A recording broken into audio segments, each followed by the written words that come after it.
pandita nu wijaksana, lungguh timpuh andalami, leuleus jejer wiyatali, landung kandungan lair Aisyah.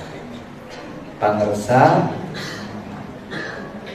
Abah Abun Bunyamin. Sekolot kan Abah ini. Keprok atuh.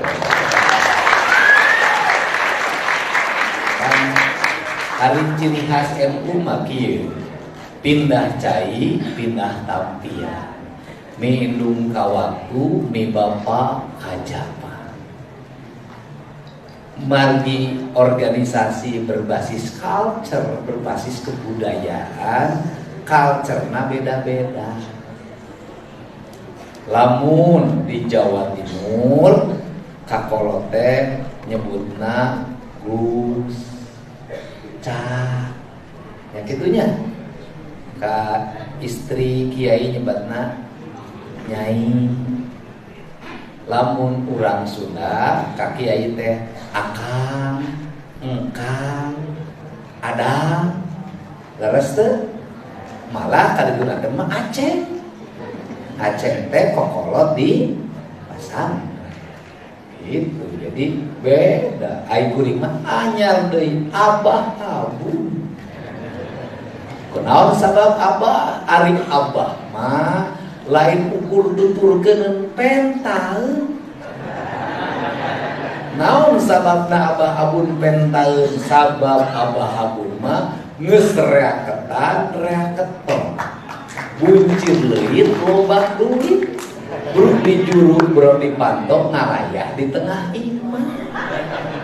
Jeung Gubernur Jawa Barat ge beunghar keneh Abah Abu.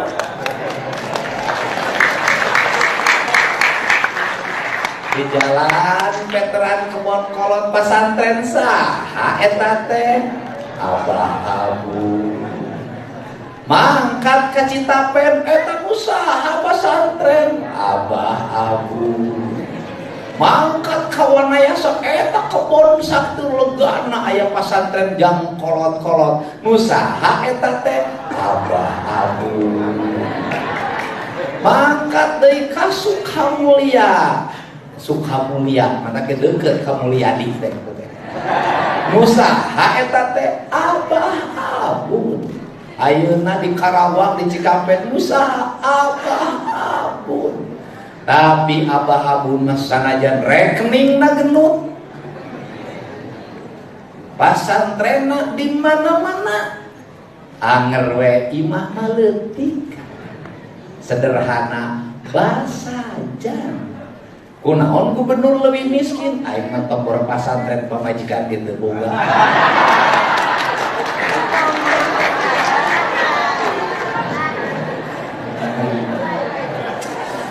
Hidup jadi budak teh kakara. Ya, bener teh ngomong teh. Jadi ari ciri khas kiai teh naon? Cenah pasantrenna gede, santrina puluhan ribu, imah kiaina mah leutik. Eta teh Abah Abun. Ari Abah Abun teh kumaha? Abah Abun teh hiji akhlakna salafi. Terus minis menang Muhammadiyah, rezekina Cina.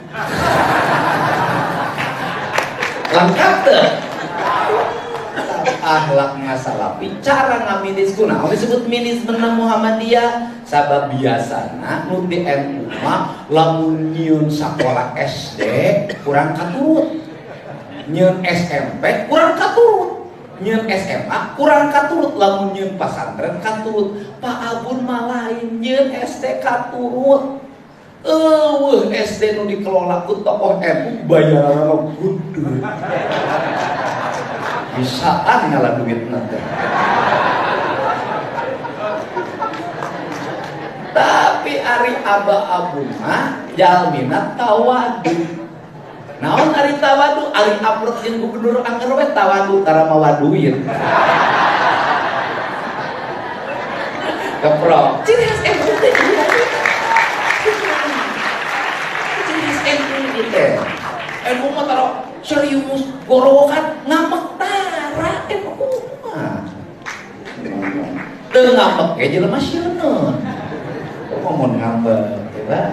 Terus akan tara mawa duit. Terus Ari gubernur mas sanajan teu boga ge kudu mawa duit wae. Anu dipihormat ya, Kiai Haji Juhadi Tanbiji ya beda Bapak. Gitu ngomongna pertenta. Membara ngan duit mah eleh ku gitu Pak, Tanbiji mah cek rois Pak. Cek rois ngaler cek rois gitu.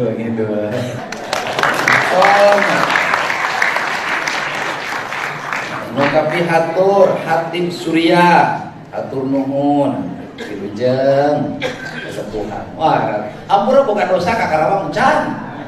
Beres ke kaditu tenang. Kudu beres. Gitu. Tenang, ieu mah pendukung utama. Cu aing ge begitu dipuji keluar kabeh dahar. Itu ngaplok kudu sabaraha.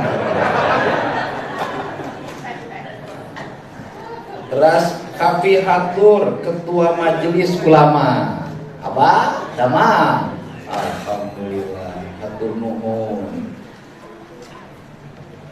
Nah iya kalau kurang ieu tinggalin moal aya ge sejen kieu bubuk gondrong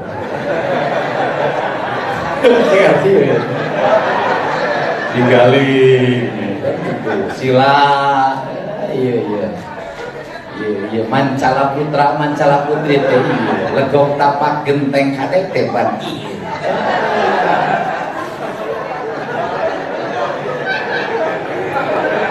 hebat yang dulu lah karek ingat ngomongkeun urang gitu Gus Muafiq ari jeung Gus Muafiq mah batur can manggil ka Purwakarta kuring mah geus manggil panggeulana. Kuring mah resep ka kiai-kiai unik kieu teh Gus Muafiq. Nah sanajan jago hiji tepi ka ayeuna.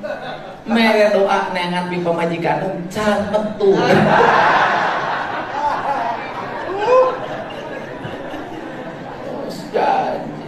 Alhamdulillah.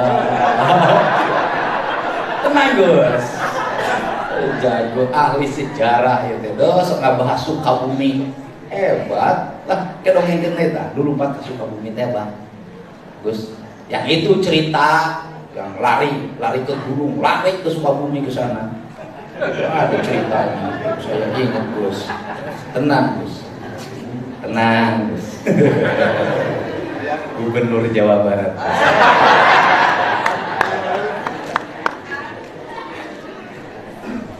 Jadi engke amplop anu ti panitia pikeun, geus dibere panitia kurang. Tapi Gus Muafiq tetep kukuring dibekel. Khusus mah panek neangan pi pamajikan di Jogja. Aya urang menangkeun anak kiai di Jawa. Waduh kawin teh ka urang Jawa. Ka urang Sunda mah aing.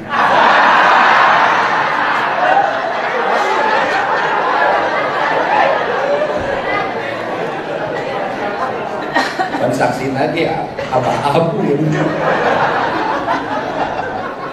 Ketua Pimpinan Wilayah Badan Otonom Nahdlatul Ulama sawilayah Provinsi Jawa Barat. Ketua Tanfijia PCNU saprovinsi Jawa Barat kade Syadin balikna amplopan. Undangan khusus, waduh ieu pamimpin urang ieu. Bapak Ono Surono. Ade, Ono Surono teh pendukung utama Deddy Mulyadi. Garda terdepan. Lain orang berbeda. Garda terdepan. Eta mah kamari mah sandiwara.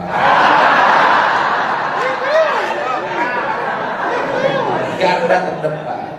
Hebat pokoknya. Wah, beres pokoknya. Sekretaris Komisi 5 DPRD Provinsi Jawa Barat, Wilujeng. Alhamdulillah. Bapak Kakanwil Kemenal Wilujeng Ari Kakanwil Kemenal teh kieu ya Kemenal teh ya masalahnya. Ari ka pasantren ngaku di bawah pembinaan mana aya duit tara mere. Eta Kemenal teh madrasah nu Kemenal. Pesantren nu Kemenal. Ai pala duit teh bogaan eta bagi. Karunya aing mah. Iya santri Om Jen. Jadi dia santri nu balik deui ka jati dirina, hafiz Quran. Laura maca kitabna pinter, bahasa Arabna alus, kan kalakuan nu goreng sedoh.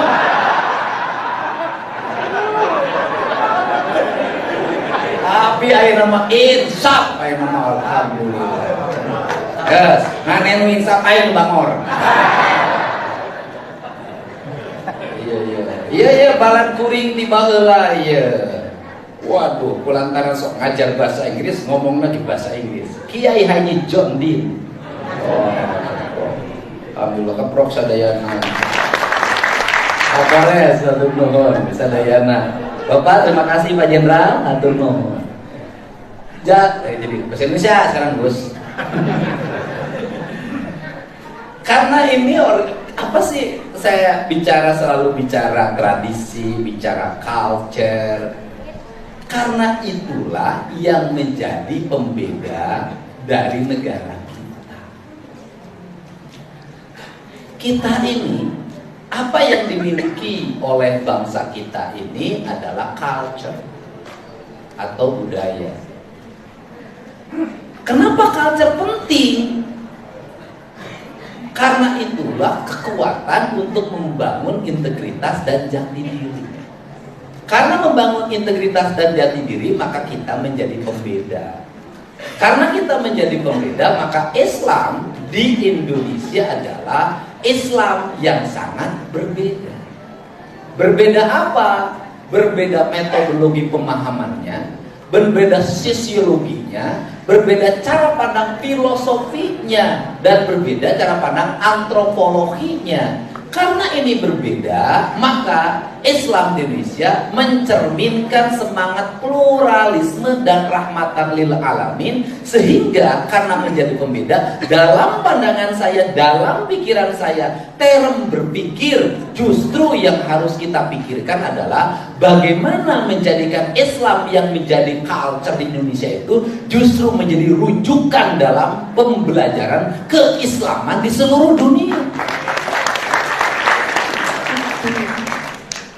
Itu yang kita ini bisa menjadi punya keunggulan. Karena kita ini punya keunggulan, kita punya pembeda, maka pesantren-pesantren di kita seharusnya terus memperlihatkan diri sebagai pesantren yang punya jati diri sendiri. Kalau pesantren kita terbawa arus pada gaya orang lain, terus-terusan kita yang harus belajar ke tempat orang lain. Kalau terus-terusan kita belajar ke tempat orang lain, maka kita akan beranggapan bahwa di negara lainlah rujukan pengetahuan. Tetapi kalau kita yakin pada diri kita, paham pada sejarah kita, paham pada keberagaman kita, paham kepada Mbah Hashim Asy'ari yang membuat pembeda dalam egosentris Islam tanah Nusantara, maka kita justru pesantren-pesantren kita akan menjadi tempat rujukannya belajar bagi seluruh mahasiswa di seluruh dunia. Itu. Nah, problemnya apa? Di antara kita ini bahwa adab yang kita berikan, kata orang Sunda, lendung kanungan lahir aisan, sifat lemah lembut, sikap hormat yang kita berikan dalam setiap waktu bukan mencerminkan kerendahan diri kita. Justru itu mencerminkan keutamaan diri kita, bahwa orang berilmu tidak mesti badannya ditegakkan. Justru dengan badannya dibungkukan, keilmuannya teruji dan terlihat keilmuan. Sehingga adab lebih tinggi daripada dunia. Belajar gimana? Kita bayangin Pak, ada sebuah negara yang mungkin 40 tahun yang lalu negara itu miskin. Orangnya bertengkar, kumuh. Penduduknya banyak. Bahkan saking banyaknya mungkin sekian ratus tahun yang lalu sampai pergi ke Indonesia, ke seluruh belahan dunia. Kenapa? Tanahnya bermasalah, kering, tandus. Konflik antar sukunya tinggi sehingga dia harus mencari tempat lain untuk dia berusaha. Namanya Tiongkok, Cina. Hari ini tumbuh menjadi apa? Sebuah raksasa yang sulit dikalahkan dalam bidang apapun. Mau ngomong ekonomi mereka unggul, mau ngomong politik diplomasi mereka unggul, mau ngomong teknologi mereka unggul. Kenapa mereka menjadi bangsa yang unggul? Mereka tidak rendah diri, mereka tidak merasa minder terhadap apa yang dimiliki dan apa yang diyakini. NU tidak akan sebesar hari ini, Pak. Kalau apa? Mohon maaf. Kalau tidak ada pemikir besar kontroversi yang merubah wajah Nahdlatul Ulama dari pinggiran ke menengah, siapa? Gus Dur, Pak. Dia merubah wajah. Merubah wajah bagaimana? Pada saat itu kaum pesantren, kaum santri, kaum sarungan itu kan hanya pada bicara pusaran kepesantrenan. Belajarnya di sekolah tinggi agama Islam. Sehingga rule birokrasi, rule politik eksklusif, tidak bisa terisi. Kenapa? Karena kelompok NU lambat masuk perguruan tinggi. Pada saat kolonial Belanda, NU kan tidak lulus di ITB. Dia merepresentasikan diri pesantren dengan ketokohannya. Tapi yang lain itu sudah di ITB, kemudian di UGM, di seluruh perguruan tinggi. Sehingga di era Pak Harto sangat sedikit tokoh NU menjadi birokrat, menjadi politisi yang handal di pemerintahan. Kenapa? Sekolah umumnya terlambat. Maka saya ingat betul di tahun 90-an, bahkan tahun 87-88 sudah mulai disebut era kebangkitan NU yang dilakukan dengan gerakan kultural, di mana NU tidak lagi berkumpul pesantren, sekolahnya hanya tidak STAI, tapi di UI, di UGM, di ITB, di mana-mana. Kemudian lahirlah booming sarjana Nahdlatul Ulama di tahun 90-an dan di tahun 2000-an, sehingga hari ini dikatakan hampir tidak ada satupun lembaga yang tidak ada tokoh NU hari ini. Mungkin dalam kisah mata waktu itu dianggap melanggar tradisi. Kenapa? NU maka pesantren, sekolah lagi STAI, sekolah tinggi agama Islam, tidak ITB teknik sipil. Nah, kerangka inilah yang harus dibangun kita, sehingga bahasa saya canda itu hanya bahasa serius. Akhlaknya Salafi, minismenya boleh bergaya Muhammadiyah, tapi rezekinya Cina. Kan hebat, Pak. Kalau sudah seperti itu ya belajar minisme pada siapa? Nah, ini yang menjadi term kita, sehingga hari ini semua ruang apa sih ruang yang tidak dimiliki oleh kaum santri, semua ruangnya sudah terbuka. Mau apa? Tinggal persoalannya adalah satu, kepercayaan publik. Apa itu kepercayaan publik? Karena dididik akhlak Salafi, adab lebih utama daripada ilmu. Maka ketika tokoh-tokoh santri menjabat jadi bupati, dia harus lebih jujur dari latar belakang manapun. Ketika dia jadi menteri, dia harus mencerminkan ketauladanan sebagai seorang santri yang menjaga integritasnya. Ketika menjadi anggota DPR, maka harus tercermin integritas dirinya, bukan hanya pada simbol santrinya, tapi perilaku hidupnya. Kenapa? Ini sudah abad media digital. Ketika abad media digital, orang hanya akan melihat satu, tidak akan lagi orang melihat latar belakang, agamanya apa, golongan apa. Yang akan dia lihat adalah integritas dirinya. Kenapa? Kita sudah memasuki abad teknologi, dan sebentar lagi orang tidak bicara lagi golongan dan kelompok. Orang akan bicara dia berintegritas atau tidak. Ini yang harus dibangun. Sehingga kalau kita ingin menjaga marwah santri, gampang, jaga saja marwah agama. Ketika ingin menjaga marwah agama apa? Ya sudah, menjadi tauladan dan amanah pada jabatan apapun yang kita peroleh. Kenapa? Karena ini akan membangun harapan. Apa membangun harapannya? Orang akan berkata, sudah, kasihkan pada tokoh santri, pasti maju itu daerah. Kasihkan pada tokoh santri, pasti benar itu ngelola duit. Kasihkan pada tokoh santri, pasti makmur itu rakyat. Kenapa? Dia mengajarkan kejujuran dan keberpihakan pada siapa? Harus pada event, yaitu 8 asnaf yang diatur dalam sistem tata kelola zakat. Dan itu menjadi kewajiban siapa? Saya ingat betul, saya jadi bupati terhadap Pak Kiai yang waktu itu menjadi ketua majelis ulama. Sehingga saya ketika jadi bupati dulu, sampai sekarang saya konsisten. Keislaman saya jangan dilihat pada pribadi saya, karena pribadi saya tidak akan punya manfaat bagi orang lain. Tapi keislaman saya nilailah pada kebijakan yang ada pada anggaran yang saya pegang, yang 27 triliun itu, yang 31 triliun. Apakah anggaran itu menyelesaikan kemiskinan? Apakah anggaran itu menyelesaikan kebodohan? Apakah anggaran itu melindungi orang-orang yang sakit, melindungi orang-orang yang dalam keadaan koma dan sekarat? Apakah anggaran itu bisa membuat optimisme bagi masa depan Jawa Barat? Maka keislaman saya di situ. Kenapa? Jangan menjadi politik kamuflase. Politik kamuflase apa? Menghabiskan biaya untuk atas nama agama agar dianggap sebagai pemimpin yang beragama, tapi di sisi lain menghabiskan uang untuk kepentingan-kepentingan lain dan rakyatnya terlantar. Ketika saya dipilih, komitmen saya adalah komitmen untuk membangun kesejahteraan rakyat. Tidak boleh ada orang sakit tidak terobati, tidak boleh ada anak-anak yang tidak sekolah, tidak boleh ada jalan yang rusak, tidak boleh ada irigasi yang mampet, tidak boleh negara tidak hadir dalam setiap kesulitan warga, karena fungsi kenabian adalah. Untuk itu saya mengucapkan terima kasih. Sehingga kalau bicara hadiah tanpa membedakan kelas dan kasta, pemerintah Provinsi Jawa Barat ini sudah disepakati bersama, termasuk oleh pimpinan DPRD. Komitmennya adalah pemerintah Provinsi Jawa Barat mengalokasikan pembiayaan beasiswa santri.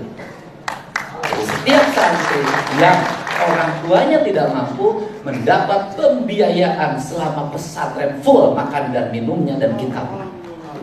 Itu caranya. Kenapa?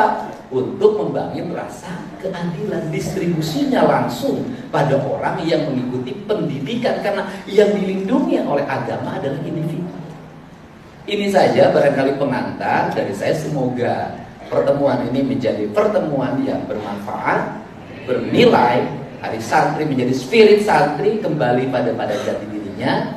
Dan mohon maaf, pesantren-pesantren hari ini Gus harus mulai dikembalikan pada culture. Karena yang menjadi pembeda NU dengan pesantren lain adalah culture. Apa itu di pesantren? Dulu di pesantren itu ada pencak silat. Sekarang sudah hampir gak ada tradisi. Dulu di pesantren itu punya tradisi masak. Hari ini ayah nu masak, ayah nu kantina. Dulu di pesantren orang nyuci sendiri, hari ini sudah. Artinya bahwa culture kemandiriannya sudah mulai hilang. Yang ada adalah kesenangan personal, yang dia makan tinggal makan, minum tinggal minum, baju tinggal dipakai, sudah ada yang nyetrika. Menurut saya justru pendidikan kemandirian santrinya menjadi tidak ada. Tidak ada pembeda pesantren dengan sekolah yang lain. Ini cara, Pak. Karena orang sudah bilang, lamun hayang menang berah kudu kuru cilet kentel peuih. Sehingga barangkali kalau di sekolah umum tidak ada tradisi puasa Senin Kemis, maka di pesantren itu menjadi keharusan tirakat. Kenapa? Bedanya santri dengan yang lain adalah kemampuan bertirakat. Kalau di pesantren tidak ada tradisi tirakat, apa bedanya pesantren dengan sekolah umum? Tirakat, karena apa? Kenapa tirakat? Kelebihan dari seorang santri adalah diminta doa oleh yang lain. Yang diminta doa, doanya akan dekat pada Allah yang mengabulkannya kalau dia rajin bertirakat. Itu pembeda. Itu yang menjadi pembeda. Nah, Gus Muafik kelihatan ini orang tukang tirakat. Tapi dari sekian tirakat yang dilakukan oleh Gus Muafik, ada satu yang tidak bisa diwujudkan, yaitu menaklukkan istrinya. Terima kasih. Wallahu muwaffiq ila aqwamit thoriq. Assalamualaikum warahmatullahi wabarakatuh.